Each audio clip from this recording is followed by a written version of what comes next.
Hi everyone, Rachel Robertson here, and today I want to talk about the considerations and recommendations that I have for assessment and intervention in multilingual children. So, first, I want to define multilingualism and try to define who can be considered multilingual. So, to be multilingual is to be able to comprehend or produce two or more languages in oral, manual, or written form.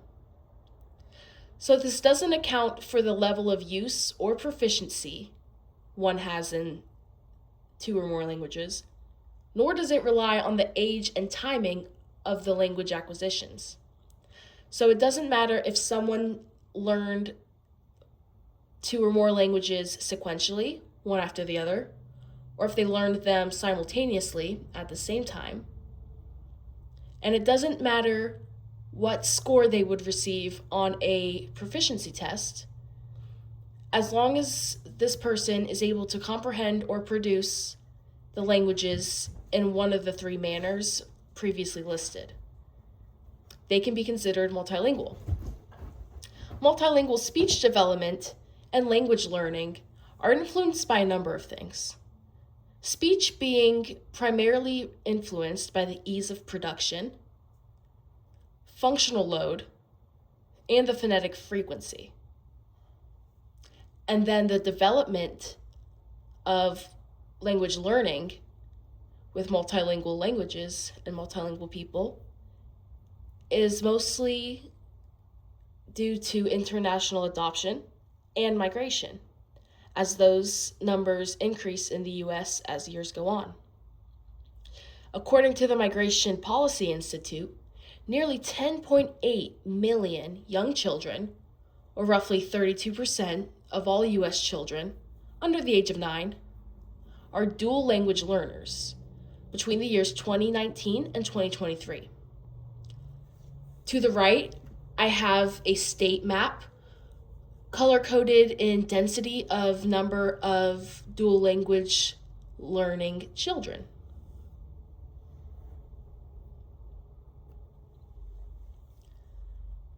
So, what's the problem? Over-identification and under-identification are huge problems in the field of speech and hearing with multilingual children. So much so that in 2009, it was discovered that Latino students were underrepresented in special education during kindergarten and first grade, meaning that there were more children who should have been in special education but weren't. By grade 3, Latino children were overrepresented, meaning that more kids in that class didn't really need special education at all. So, how does this happen? It's the result of a number of factors, such as errors between typical developing multilingual children and errors in children with developmental language disorders look kind of similar. So they often get associated with disorders, even though the multilingual children errors are those of typically developing kids. Another problem is that there aren't enough SLHPs who can serve multilingual populations. Most notably, and arguably the most harmful, the fact that standardized tests used to assess and diagnose children aren't made with multilingual children in mind. They primarily focus on monolingualism and characteristics of that, and they are almost always produced in English first, which then you have to account for translating and how that can create errors in the translation and therefore give an invalid test. And the scoring with a monolingual child in mind won't be the same kind of scoring that you would take into account for a multilingual child. The disproportionality seen in this field should be addressed, and there are ways to overcome this problem once addressed.